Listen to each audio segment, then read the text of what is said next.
The Repairer of Reputations. Part 1. Do not mock the insane. Their madness lasts longer than ours. That is the only difference. Translated from French. Toward the end of the year 1920, the government of the United States had practically completed the program. Adopted during the last months of President Winthrop's administration, the country was apparently tranquil.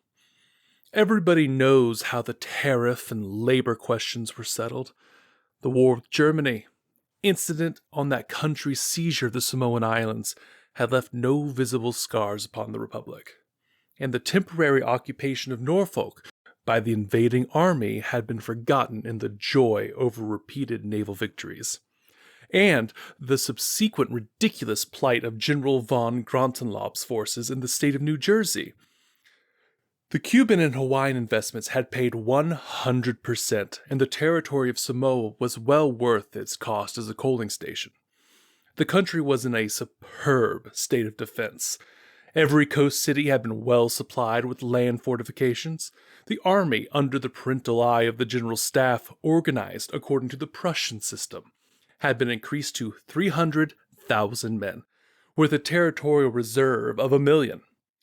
And 6 magnificent squadrons of cruisers and battleships patrolled the 6 stations of the navigable seas, leaving a steam reserve amply fitted to control home waters.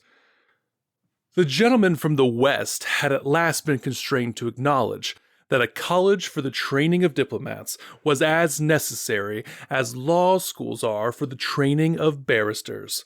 Consequently, we were no longer represented abroad by incompetent patriots.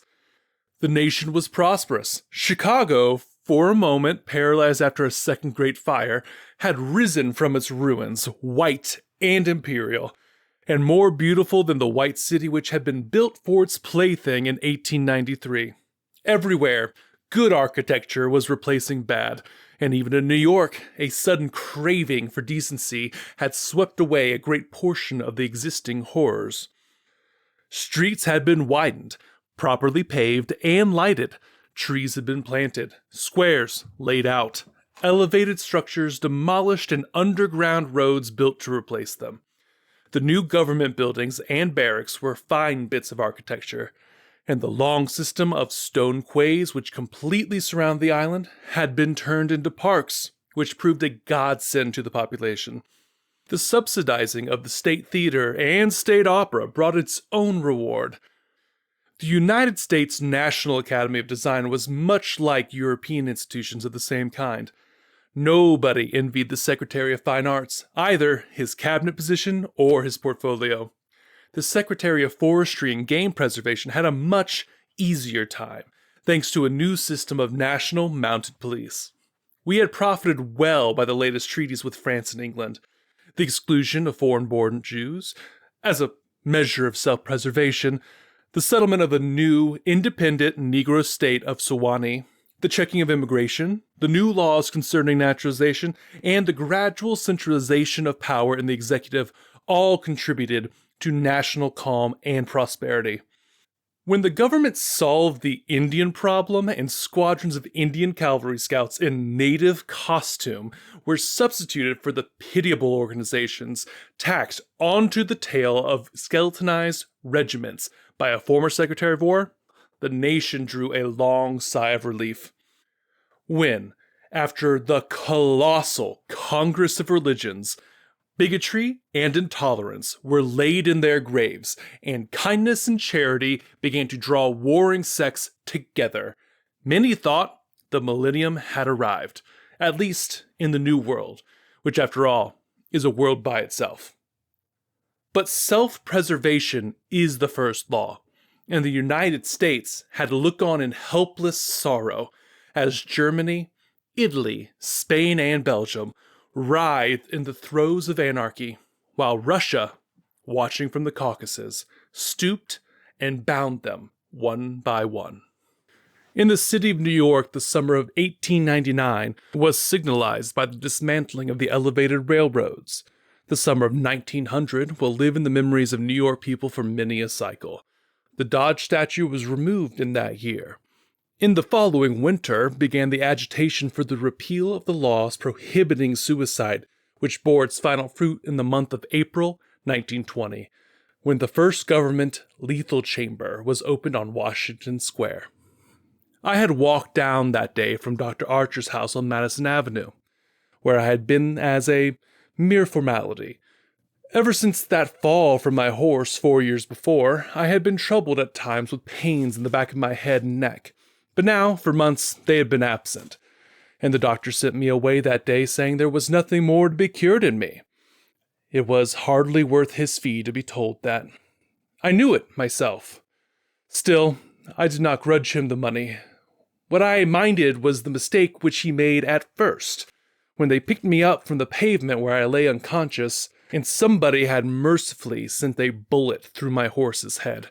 I was carried to Dr. Archer, and he, pronouncing my brain affected, placed me in his private asylum, where I was obliged to endure treatment for insanity. At last he decided that I was well, and I, knowing that my mind had always been as sound as his, if not sounder, paid my tuition, as he jokingly called it, and left. I told him, smiling, that I would get even with him for his mistake, and he laughed heartily, and asked me to call once in a while. I did so, hoping for a chance to even up accounts, but he gave me none, and I told him I would wait. The fall from my horse had fortunately left no evil results.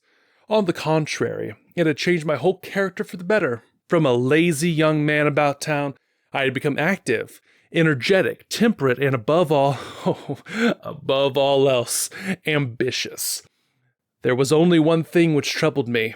I laughed at my own uneasiness, yet it troubled me. During my convalescence, I had bought and read, for the first time, The King in Yellow. I remember after finishing the first act that it occurred to me that I had better stop. I started up and flung the book into the fireplace.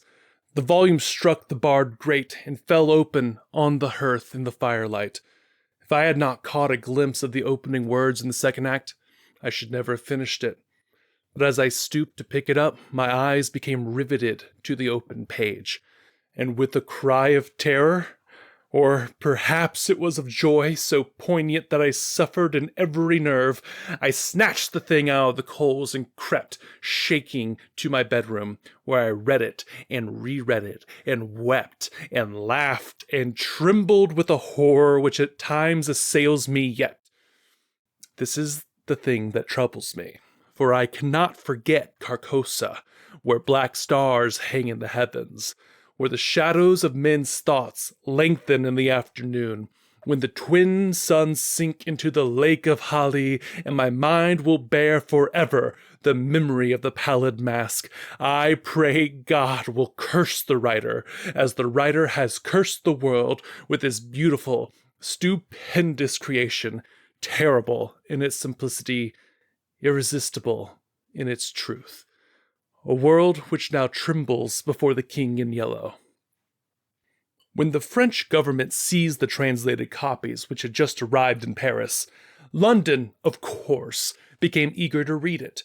It is well known how the book spread like an infectious disease, from city to city, from continent to continent, barred out here, confiscated there, denounced by press and pulpit, censured even by the most advanced of literary anarchists.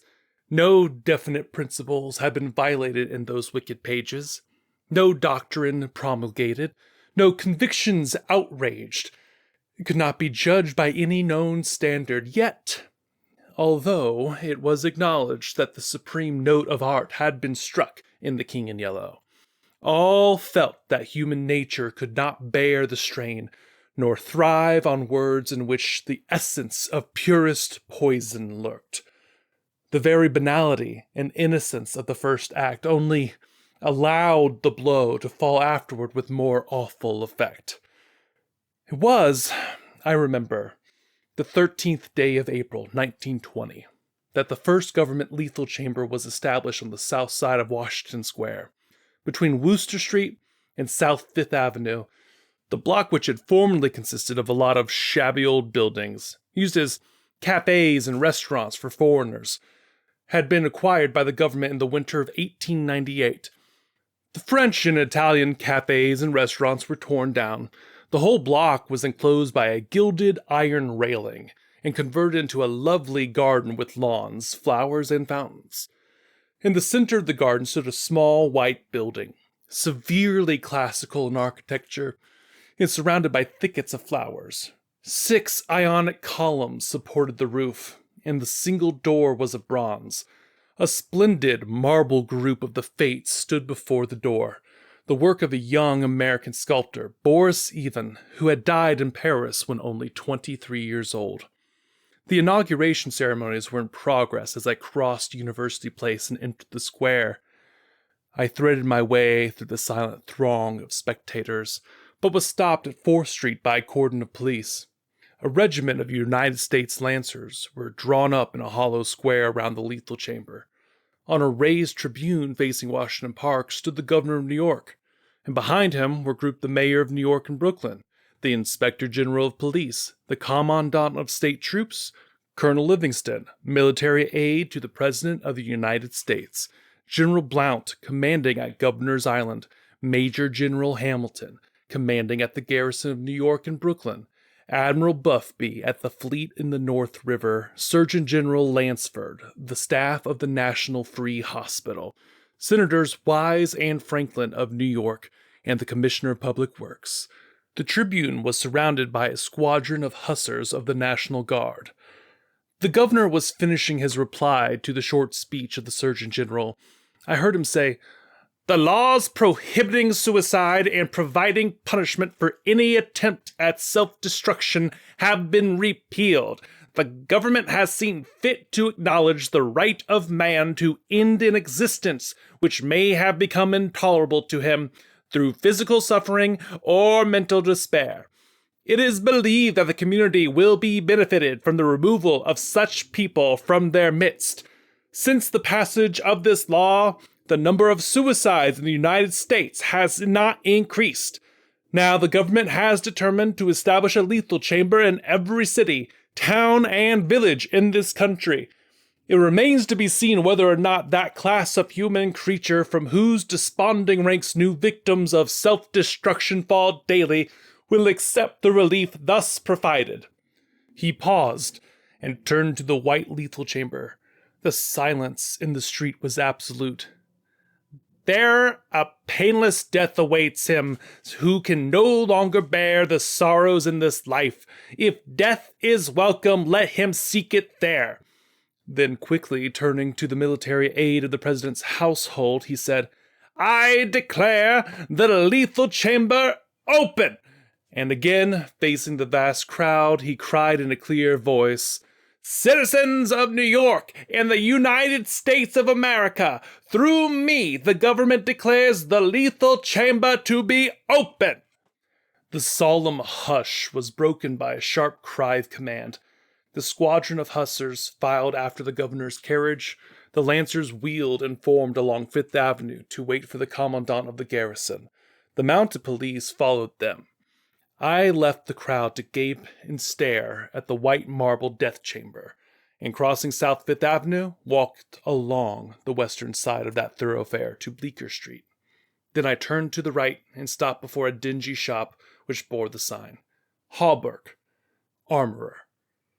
I glanced in at the doorway and saw Hawberk busy in his little shop at the end of the hall. He looked up, and catching sight of me, cried in his deep, hearty voice, "Come in, Mr. Castagane."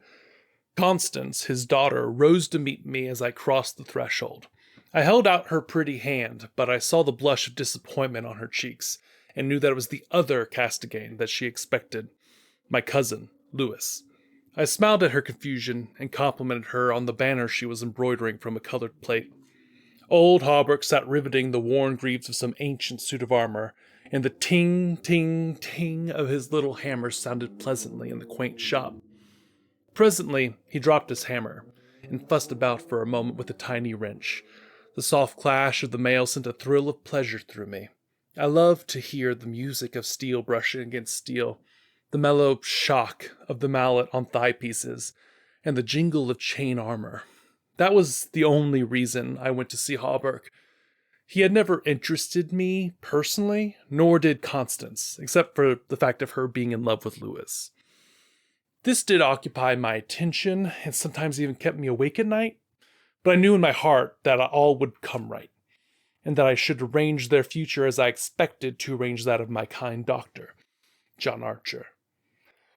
However, I should never have troubled myself about visiting them just then, had it not been, as I say, that the music of the tinkling hammer had for me this strong fascination. I would sit for hours, listening and listening, and when a stray sunbeam struck that inlaid steel, the sensation it gave me was almost too keen to endure. My eyes would become fixed, dilating with a pleasure that stretched every nerve almost to breaking, until some movement of the old armor cut off the ray of sunlight. Then, still thrilling secretly, I leaned back and listened again to the sound of that polishing rag. Swish, swish, rubbing rust from the rivets. Constance worked with the embroidery over her knees, now and then pausing to examine more closely the pattern in the colored plate from the Metropolitan Museum. "Who's this for?" I asked. Hallberg explained that in addition to the treasures of armor in the Metropolitan Museum, of which he had been appointed armorer, he also had charge of several collections belonging to rich amateurs. This was the missing greave of a famous suit which a client of his had traced to a little shop in Paris on the Quai d'Orsay. He, Hallberg, had negotiated for and secured the greave, and now the suit was complete. He laid down his hammer and read me the history of the suit, traced since 1450, from owner to owner until it was acquired by Thomas Stainbridge. When this superb collection was sold, this client of Hallberg's bought the suit, and since then the search for the missing greave had been pushed until it was, almost by accident, located in Paris. "Did you continue the search so persistently without any certainty of the greave still being in existence?" I demanded. "Of course," he said coolly. Then for the first time I took a personal interest in Hallberg. "It was worth something to you," I ventured. "No," he replied, laughing. "My pleasure in finding it was my own reward." "Have you no ambition to be rich?" I asked, smiling. "My one ambition is to be the best armorer in the world," he answered gravely. Constance asked me if I had seen the ceremonies at the Lethal Chamber. She herself had noticed cavalry passing up Broadway that morning, and had wished to see the inauguration, but her father wanted the banner finished, and she had stayed at his request. "Did you see your cousin, Mr. Castagane, there?" she asked, with the slightest tremor of her soft eyelashes. "No," I replied carelessly. "Lewis's regiment is maneuvering out in Westchester County." I rose and picked up my hat and cane. "Are you going upstairs to see that lunatic again?" laughed old Hallberg. If Hallberg knew how I loathed the word lunatic, he would never use it in my presence. It rouses certain feelings within me which I do not care to explain. However, I answered him quietly. "I think I shall drop in and see Mr. Wilde for a moment or two." "Poor fellow," said Constance with a shake of the head. "It must be hard to live alone year after year, poor, crippled, and almost demented. It is very good of you, Mr. Castagane, to visit him as often as you do." "I think he's vicious," observed Hallberg, beginning again with his hammer. I listened to the golden tinkle on the greave plates. When he had finished, I replied, "No, he is not vicious, nor is he in the least demented. His mind is a wonder chamber from which he can extract treasures that you and I would give years of our life to acquire."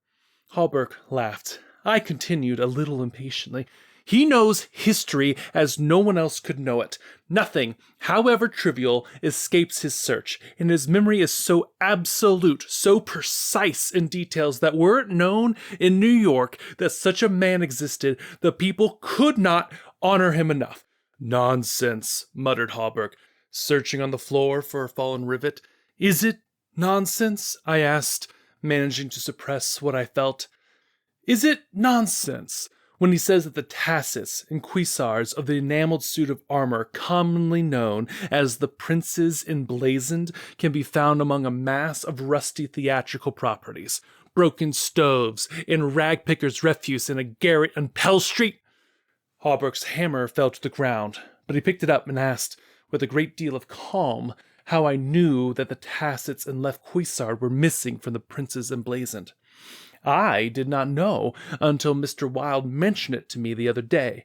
He said they were in the garret of 998 Pell Street. "Nonsense!" cried, but I noticed his hand trembling under his leather apron. "Is this nonsense too?" I asked pleasantly. "Is it nonsense when Mr. Wilde continually speaks of you as the Marquis of Avonshire and of Miss Constance—" I did not finish, for Constance had started to her feet with terror written on every feature. Hawberk looked at me and slowly smoothed his leather apron. "That is impossible," he observed. "Mr. Wilde may know a great many things." "About armor, for instance, and the Prince's Emblazoned," I interposed, smiling. "Yes," he continued slowly, "about armor, and also, maybe, but he is wrong in regard to the Marquis of Avonshire, who, as you know, killed his wife's traducer years ago, and went to Australia, where he did not long survive his wife." "Mr. Wilde is wrong," murmured Constance. Her lips were blanched, but her voice was sweet and calm. "Let us agree, if you please, that in this one circumstance Mr. Wilde is wrong," I said.